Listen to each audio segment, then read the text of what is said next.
Bonjour, le chauffage électrique est trop rarement associé à la notion de confort. Mais contrairement à certaines idées reçues, les produits ont fortement évolué et les vieux convecteurs, les grille-pains, ont laissé la place à des radiateurs performants.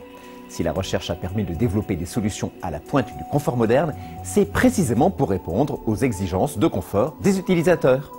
Tenez, si on demande à ces utilisateurs quels travaux d'amélioration ils effectueraient dans leur logement, plus de la moitié indiquent qu'ils souhaiteraient améliorer la qualité de leur confort thermique. Mais finalement, qu'est-ce que le confort thermique? La notion de confort est-elle la même pour tout le monde? Quels sont les critères qui le définissent? Autant de questions que nous allons directement poser aux utilisateurs pour qu'ils définissent leur perception du confort. Chez moi, j'aime bien ressentir doucement la chaleur, qu'elle ne soit pas agressive. C'est très important pour moi de ressentir doucement la chaleur.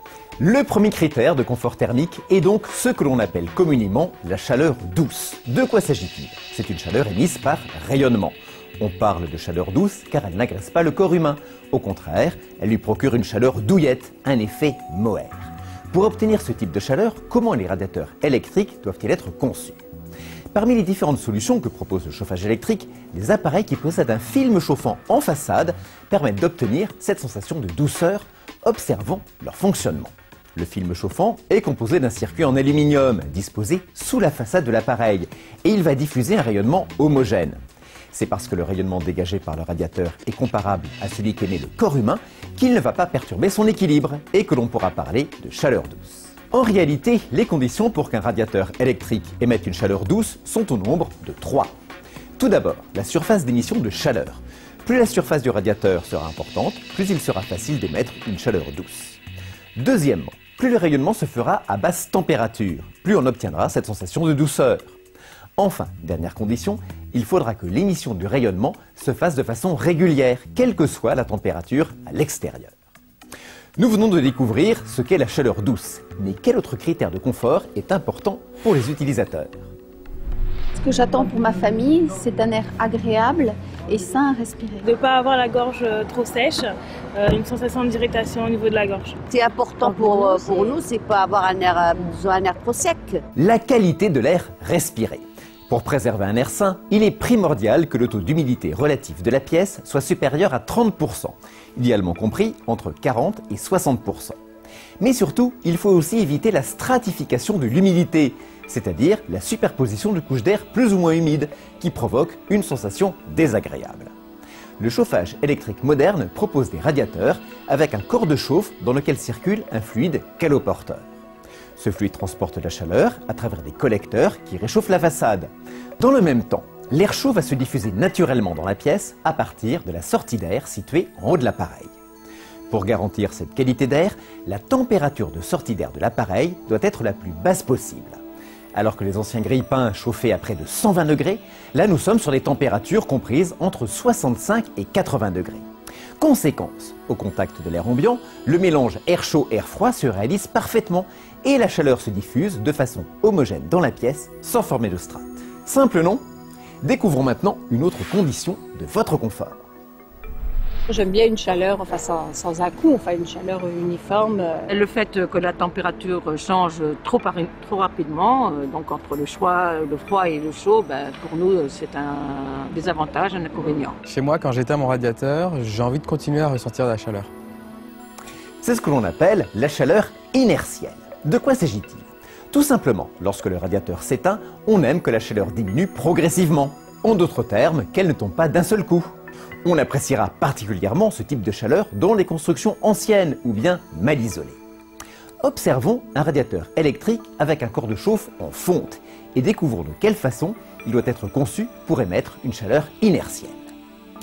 La condition essentielle est la composition du corps de chauffe. Il doit posséder des propriétés inertielles, c'est-à-dire la faculté d'emmagasiner de la chaleur, puis de la restituer lentement. Et pour cela, la fonte est le matériau idéal. La chaleur douce, la qualité de l'air, l'inertie, nous venons de mesurer à quel point les utilisateurs sont sensibles à la qualité de la chaleur et de l'air. Pour autant, d'autres critères sont importants pour obtenir un confort de grande qualité. C'est important pour moi que toutes les pièces soient chauffées uniformément. Et que la température soit homogène dans toute la pièce, qu'on soit assis ou debout, qu'on ne ressente pas de différence. thermique. Que ce soit au niveau des pieds, au niveau du visage, qu'on soit debout, assis. Madame veut une température maîtrisée où qu'elle se trouve et elle ne veut pas ressentir de différence de température entre le niveau de sa tête et celui de ses pieds. On la comprend. C'est ce qu'on appelle l'homogénéité verticale. Et pour qu'un radiateur électrique permette de limiter l'écart de température entre la tête et les pieds, il faut qu'il ait des caractéristiques proches de celles que nous avons observées avec la qualité de l'air, à savoir une faible température de sortie d'air. Voyons maintenant le dernier critère à décrypter. Pour nous, c'est important d'avoir chaud tout de suite dès qu'on arrive à la maison, de ne pas avoir à attendre que la température monte et devienne à la bonne température idéale. C'est important d'avoir, en rentrant chez moi, une bonne température. C'est le confort, hein. Le confort, c'est ça. Cela s'appelle la rapidité de montée en température. On a l'habitude d'évaluer la performance d'un radiateur électrique en mesurant le temps qu'il met pour augmenter la température d'une pièce de 3,5 degrés. En fonction de leur corps de chauffe, certains appareils sont 2 fois plus rapides que d'autres. Étudions le cas des radiateurs électriques qui possèdent un corps de chauffe en aluminium. S'ils sont aussi performants, c'est grâce aux propriétés de conductivité de l'aluminium. On peut même améliorer la rapidité de montée en température en agissant sur la structure du radiateur. C'est le cas des radiateurs en aluminium fermé. Grâce à leur taille, on améliore la surface d'échange de chaleur entre l'appareil et l'air. De plus, les petites cheminées à l'arrière de l'appareil permettent un meilleur échange thermique et une montée de la température encore plus rapide tout en préservant un air sain. Grâce à leur qualité de réactivité, les radiateurs en aluminium fermé permettent une diffusion rapide de la chaleur et une montée immédiate de la température de la pièce. Ces qualités seront particulièrement appréciées pour les constructions neuves ou très bien isolées.